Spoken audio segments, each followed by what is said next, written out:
नमस्कार बच्चों। आज हम कक्षा 8 की संस्कृत की पुस्तक रुचिरा के एकादशः पाठा सावित्रीबाई फुले के हिंदी अनुवाद का अध्ययन करेंगे। लेकिन इस पाठ को पढ़ने से पहले हम आपको बता दें कि यदि इस चैनल को अभी तक आपने सब्सक्राइब नहीं किया है तो चैनल को सब्सक्राइब अवश्य कर लें। वीडियो को अधिक से अधिक लाइक और शेयर करें, जिससे कि आपके दोस्त भी इस वीडियो का पूरा लाभ उठा सकें, और बेल आइकन दबा दें, जिससे कि इस सिलेबस से संबंधित कोई भी वीडियो अपलोड होते ही सबसे पहले उसका नोटिफिकेशन आपके पास पहुंच जाए। और हमें भी कमेंट करके ये ज़रूर बताएं कि ये वीडियो आपको कैसा लगा। तो आइए हम देखते हैं एकादशा पाठा सावित्रीबाई फुले का हिंदी अनुवाद। देखिए, सावित्रीबाई फुले जो हैं वह हमारे समाज में शिक्षा के लिए एक संघर्ष करती हुई महिला हैं। इन्होंने एक लंबा संघर्ष किया, मुख्य रूप से बालिकाओं की शिक्षा के लिए। लोग बालिकाओं को जो शिक्षा से वंचित रखते थे उसके लिए इन्होंने आजीवन संघर्ष किया। देखिए, उपरि निर्मितम चित्रम पश्यत, उपरि निर्मितम चित्रम पश्यत, ऊपर बने हुए चित्र को देखो। इदम चित्रम, यह चित्र कस्याश्चित पाठशालायाः वर्तते, किसी पाठशाला का है। इयम सामान्य पाठशाला न अस्ति, यह कोई सामान्य पाठशाला नहीं है। इयम अस्ति महाराष्ट्रस्य प्रथमा कन्या पाठशाला, यह महाराष्ट्र की पहली कन्या पाठशाला है। एका शिक्षिका, एक अध्यापिका, गृहात् पुस्तकानि आदाय चलति, गृहात् पुस्तकानि आदाय, घर से किताब लेकर चलती है। मार्गे, रास्ते में, कश्चित् तस्याः उपरि, कोई उसके ऊपर, धूलिम, धूल, च कश्चित्, और कोई, प्रस्तर खंडान क्षिपत, पत्थर के टुकड़े फेंकता है। परम सा, लेकिन वह, स्वदृढ़ निश्चयात, अपने दृढ़ निश्चय से, न विचलित, विचलित नहीं होती। स्वविद्यालये, अपने विद्यालय में, कन्याभि, लड़कियों के साथ, सविनोदम आल्पयन्ती, हंसी मजाक करती हुई, सा अध्यापने संलग्ना भवति, वह अध्यापन के कारण में संलग्न होती है। तस्याः स्वकीयम अध्ययनम अपि सह एव प्रचलति, तस्याः, तस्याः, उसका भी, स्वकीयम, अपना, अध्ययनम अपि, अध्ययन भी, सहैव प्रचलति, साथ साथ चलता रहता है। केयम, महिला, कोई महिला, अपि यूयम इमाम महिलाम जानित, देखिए कह रहा है कि के यम, का यम महिला, यह महिला कौन है।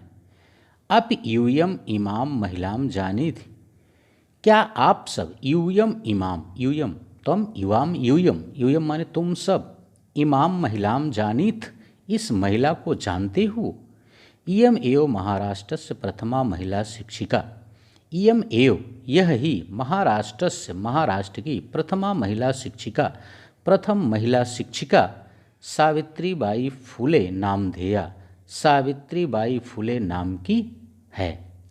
यानी यह ही महाराष्ट्र की पहली महिला शिक्षिका सावित्रीबाई फुले हैं। जनवरी मासस्य तृतीय दिवसे, जनवरी महीने के तीसरे दिन अर्थात 3 तारीख को, 1831, 1831 तमे ख्रीस्ताब्दी ईस्वी को, महाराष्ट्र से नायगांव नामनी स्थान, महाराष्ट्र के नयगांव नामक स्थान पर सावित्री अजायत, सावित्री का जन्म हुआ। तस्याः माता लक्ष्मीबाई, पिता च खंडोजी इति अभिहितो, तस्याः माता लक्ष्मीबाई, तस्याः माता, उनकी माता लक्ष्मीबाई, च पिता खंडोजी, और पिता खंडोजी इस नाम से जाने जाते थे। या हम कह सकते हैं कि उनकी माता का नाम लक्ष्मीबाई और पिता का नाम खंडोजी था। 9 वर्ष देशीय सा ज्योतिबा फुले, 9 वर्ष की उस ज्योतिबा फुले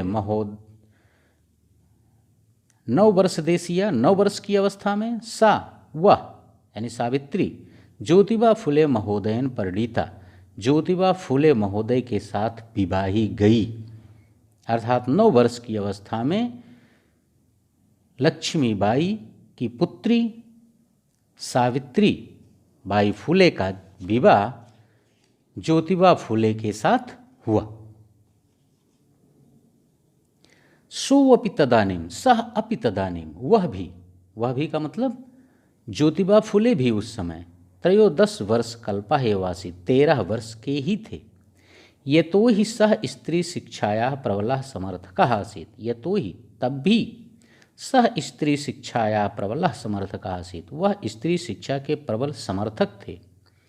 अतः सावित्र्याः मनस स्थिता अध्ययन अभिलाषा उत्सम प्राप्त होती, अतः जिससे सावित्र्याः मनस स्थिता, सावित्री के मन में स्थित अध्ययनाभिलाषा पढ़ने की इच्छा उत्सम प्राप्त होती और अधिक उच्च को प्राप्त हुई, अर्थात अपनी उच्च अवस्था को प्राप्त हुई। इतः जिससे परम सा साग्रहम, वह भी साग्रह पूर्वक आंग्ल भाषायापि अध्ययनम कृतवती, अंग्रेजी भाषा का भी अध्ययन किया। 1848 तमे ख्रिस्ताब्दे पुणे नगरे, 1848 ईस्वी में पुणे नगर में सावित्री ज्योतिबा महोदयन सह, सावित्री ने ज्योतिबा महोदय के साथ तथा ज्योतिबा फुले के साथ कन्या नाम कृते, लड़कियों के लिए प्रदेशस्य प्रथमं विद्यालयम आरभत, प्रदेश का पहला विद्यालय प्रारंभ किया। तदानीम सा केवलम 10 वर्षीय आसीत, तदानीम उस समय सा केवलम, वह केवल 10 वर्षीय आसीत, 17 वर्ष की थी। 1851 तमे ख्रिस्ताब्दे, 1851 ईस्वी में अस्पृश्यत्वात् तिरस्कृतस्य, अस्पृश्यता से यानी छुआछूत से तिरस्कृत समुदाय से बालिका नाम कृते, समुदाय की बालिकाओं के लिए पृथकतया अलग से अपरः विद्यालय प्रारब्ध, एक दूसरा विद्यालय प्रारंभ किया। यानी 1851 ईस्वी में उन्होंने छुआछूत से तिरस्कृत समुदाय की लड़कियों के या बालिकाओं के लिए एक अलग से विद्यालय प्रारंभ किया। सामाजिक कुरीतीनाम सावित्री मुखरम विरोधम अकरोत, सामाजिक कुरीतियों का सावित्री बाई ने मुखर विरोध किया। विधवा नाम शिरोमुंडनस्य निराकरणाय, विधवाओं के यानी जिन महिलाओं के पति मर जाते हैं उनकी शिरोमुंडनस्य निराकरणाय, सिर को मुड़ाने की प्रथा को दूर करने के लिए सा साक्षात नापितैः मिलिता, सा माने सावित्री बाई, सावित्री साक्षात माने स्वयं, नापितैः मिलिता नाइयों से मिली, नाई माने जो बाल काटते हैं, ठीक ना। क्योंकि पहले जो होता था कि जिस महिला का पति मर जाता था उस महिला का सिर मुड़वा दिया जाता था, तो इसके विरोध के फलस्वरूप सावित्री बाई जी ने इसका विरोध किया और इसके विरोध के फलस्वरूप उन्होंने जाकर के नाइयों से भी मुलाकात की।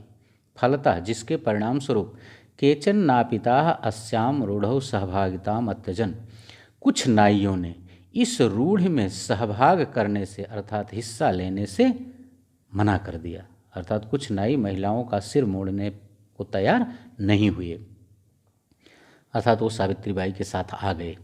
एकदा सावित्र्याः मार्गे दृष्टम, एक बार सावित्री ने रास्ते में देखा, यत कूपम निक्सा, कि कुएं के पास, कूपम माने कुआं, निक्सा माने समीप, कुएं के समीप शीर्ण वस्त्रावृता, पुराने वस्त्रों से घिरी हुई या लिपटी हुई, तथा कथिता निम्न जातीयाः काश्चित नार्या, किसी निम्न जाति की नारियां या स्त्रियां जलम पातुम याचन्ते अस्म, जल पीने के लिए मांग रही थीं।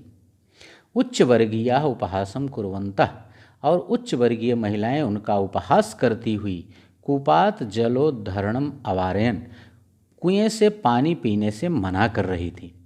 सावित्री एतत् अपमानम सोढ़ुम न शक्नोत, सावित्री एतत् अपमानम, इस अपमान को सोढ़ुम न शक्नोत, नहीं सहन कर सकी।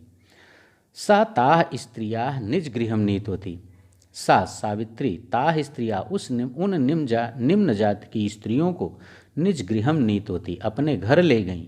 तड़ागम दर्शित्वा, और उन्हें तालाब दिखा करके अकथयत, कहा, यत यथेष्टम जलम नयत, यहाँ से यथेष्टम यथा इष्टम, जितनी तुम्हारी इच्छा हो जलम नयत, जल ले जाइए। सार्वजनिको अयम तड़ागा सार्वजनिक, यह सरोवर सार्वजनिक है। अस्मात् जल ग्रहणे नास्ति जाति बंधनम, अस्मात् जल ग्रहणे, यहाँ से जल ग्रहण करने में जाति बंधनम न अस्ति, जाति का कोई बंधन नहीं है। तया मनुष्याणाम समानतायाः स्वतंत्रतायाश्च पक्षः सर्वदा सर्वथा समर्थितः।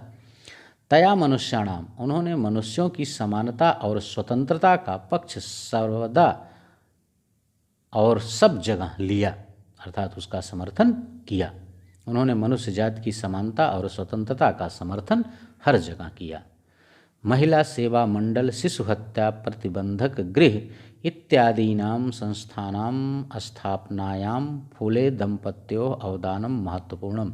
महिला सेवा मंडल, शिशु हत्या प्रतिबंधक गृह इत्यादीनां संस्थानां स्थापनायां, इत्यादि संस्थाओं की स्थापना में फुले दंपत्यों यानी सावित्री बाई फुले पति पत्नी का अवदानम योगदान महत्वपूर्ण है।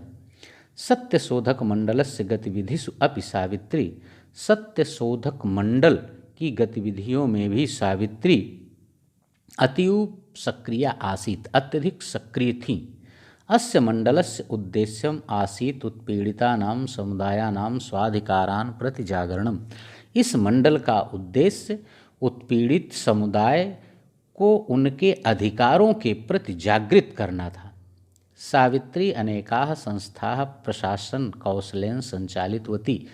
सावित्री ने अनेकों संस्थाओं का प्रशासन कौशल के द्वारा संचालन किया।